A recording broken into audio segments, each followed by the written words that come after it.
Good day, virtual learners! Welcome back to English 8 live streaming lesson. We are now in the third quarter and we thank you for still being with us. We hope that every one of you has an incredible day just like us. By the way, learners, how is your learning module in the previous grading? Have you finished all the activities there? If yes, that's great. Because if these tasks and activities will be piled up, you will be having a hard time accomplishing this. So, we must be extra hardworking to finish this and fully attain learning. To obtain quality learning in the time of pandemic, let us all be hardworking and responsible. Also, don't forget what we have always said. Let's help and support one another with a hashtag. No matter what the situation is, education must continue. This time, we will embark you to another exciting episode in our live streaming lesson about propaganda. To begin with, may I ask Sir Jason about the learning targets of this topic? This learning session will be revolving around this most essential learning competency. Examine biases for or against made by the author. While these are our specific objectives, react to what is asserted or expressed in a text. Recognize propaganda techniques used on a given text. Lastly, evaluate the details that support assertions in a text. Thank you, Sir Jason. Before going any further, let us recall our learning principles. Listen, Note, and learn. Listen attentively and pay attention throughout the discussion. Note the important details. At the same time, you may take note of your questions during the discussion and you will be given enough time to type it in the comment section for the Q&A part. Lastly, learn. Learn something new and together we learn as one. Always remember, listen, Note, and learn. For today's discussion, we will use the strategic, localized, and interactive instructional material about examining biases for or against made by the author, prepared by Ma'am Carolina A. Kudal of Paula National High School. Before we proceed to our lesson proper, we prepared you an activity called Guess the Ad. We will show you taglines and you will guess the brand.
Thank you for your active participation. This shows your readiness for our today's lesson. Also, This activity will give you an overview about the topic that we will tackle today. Are you an impulsive buyer? That is, you get easily swayed by others' opinion and make decisions in an instant? Take a look at this picture that we have earlier. Now, we would like you to answer these following questions by answering yes or no. Kindly type your answer in the comment section. For the first categorical question, number 1, are you familiar with the product in the picture? Number 2, do you find the manner or style the picture was taken appealing? And for the last question, number 3, do you agree with what the text say?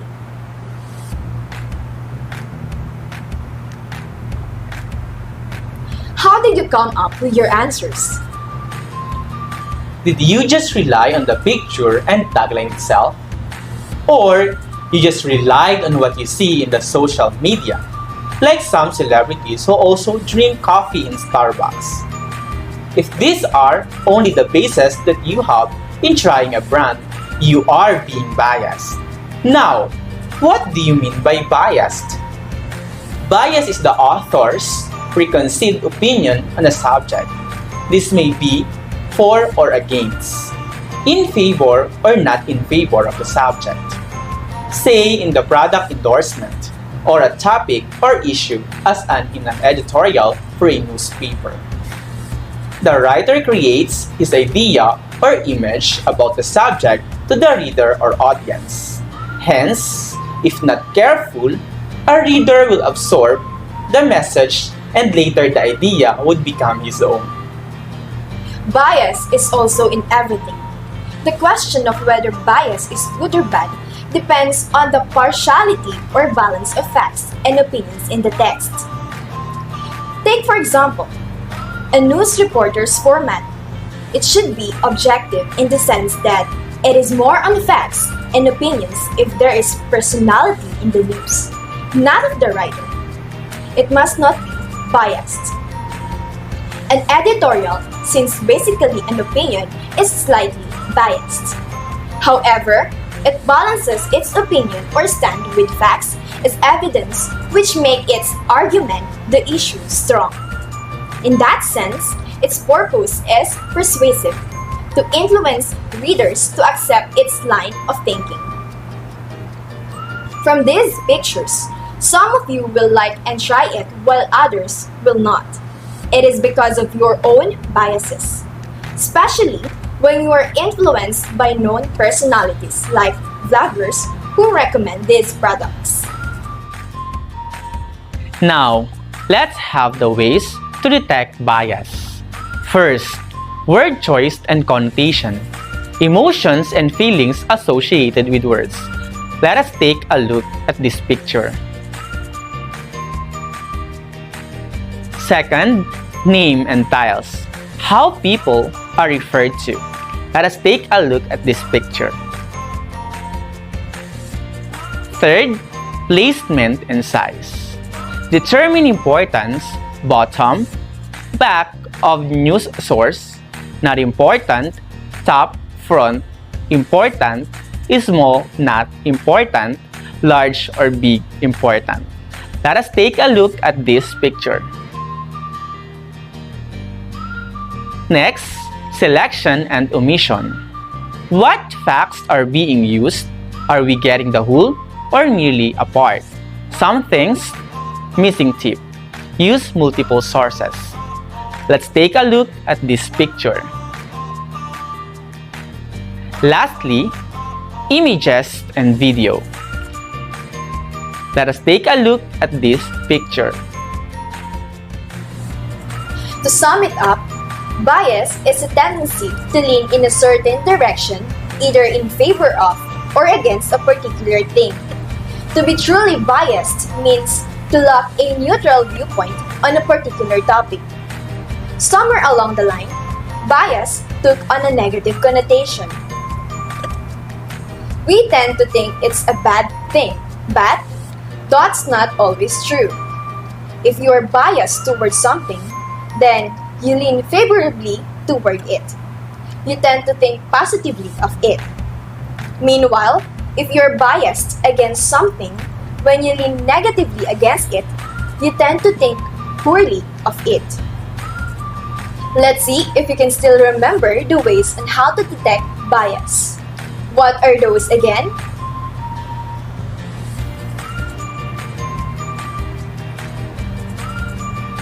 Wow! It seems that you have really learned in our today's discussion. Now, to kickstart your progress, let's have a short drill. Be ready with your pen and paper for this activity. Read the following sentences, then circle the biased words in the sentences. You have 10 seconds for each number to do this task. Number 1. COVID-19 is a dreadful and killer disease that makes our future so bleak.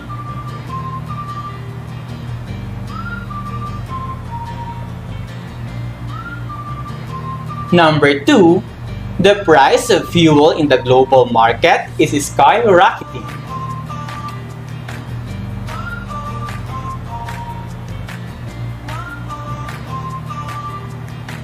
Number 3, let's give our beloved host a big round of applause.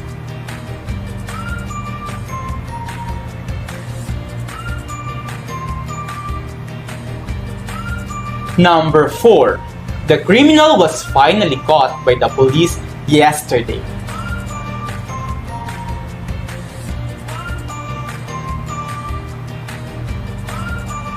Lastly, the readers seemed pleased with the group's performance.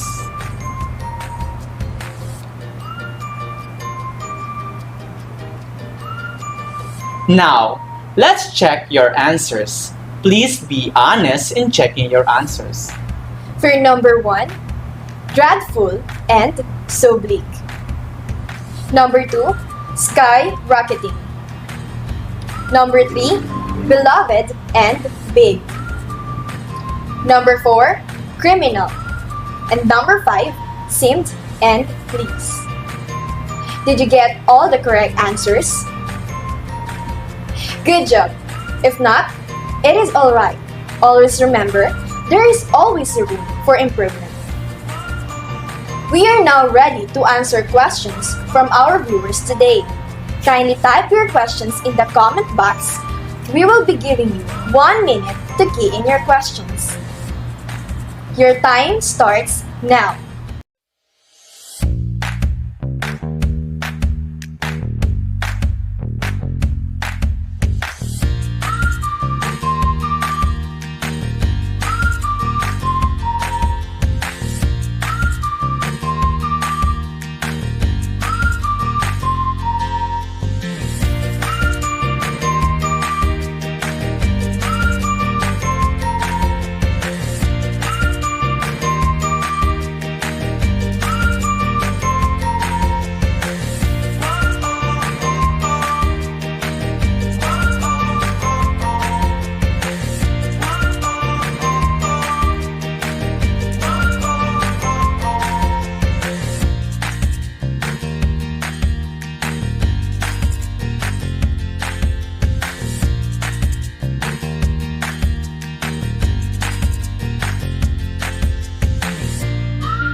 Your time is up.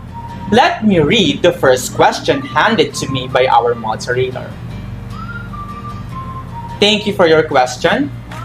My answer is yes. Propaganda has two sides. It can be used for good deeds or to deceive someone.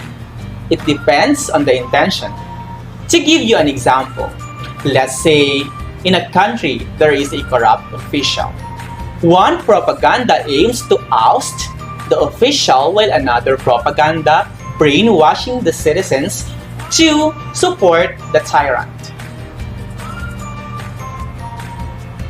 This is the reason why understanding propaganda will help you know the good and the bad side of it. Now let's have the second question. Thank you for that question. It is not totally a benefit, but an advantage. If I can still remember it correctly, I have read a study about the uses of propaganda by Mindy Hamilton. Propaganda is used by most organizations, including the church and the government. This is to influence the minds of millions of people as they go about their daily lives, using many different modes of communication. These organizations learned over time that by manipulating their message, they could be more of an influence. It can be used in different ways. But to be general, its main purpose is to be catchy and simply persuade consumers to purchase a good or service, instead of presenting a rational argument as to why they should buy it. And if it has an advantage, it also has the disadvantage. If a propaganda is filled with lies, deceit information, it may mislead the people. For the last question, is it okay to be biased? This is really a nice question. It is true. Having a biased opinion is okay, and not every bias is hurtful or negative. People have different perspective in everything. Maybe the prejudge as something true through learning from life's experience and lesson, so they can easily come up with their conclusions before having facts about the subject. If the result of your bias will not step on, harm, or hurt anyone, then it is totally fine. Alright, we hope that everything is clear. Apparently, no one knows when this pandemic will end, but we are sure it's getting near. So, while we are waiting for its end, education must not freeze. Thank you for watching English 8 live streaming lesson. And to our grade 8 students, have a nice day. See you in our next session. Goodbye, stay safe, and God bless.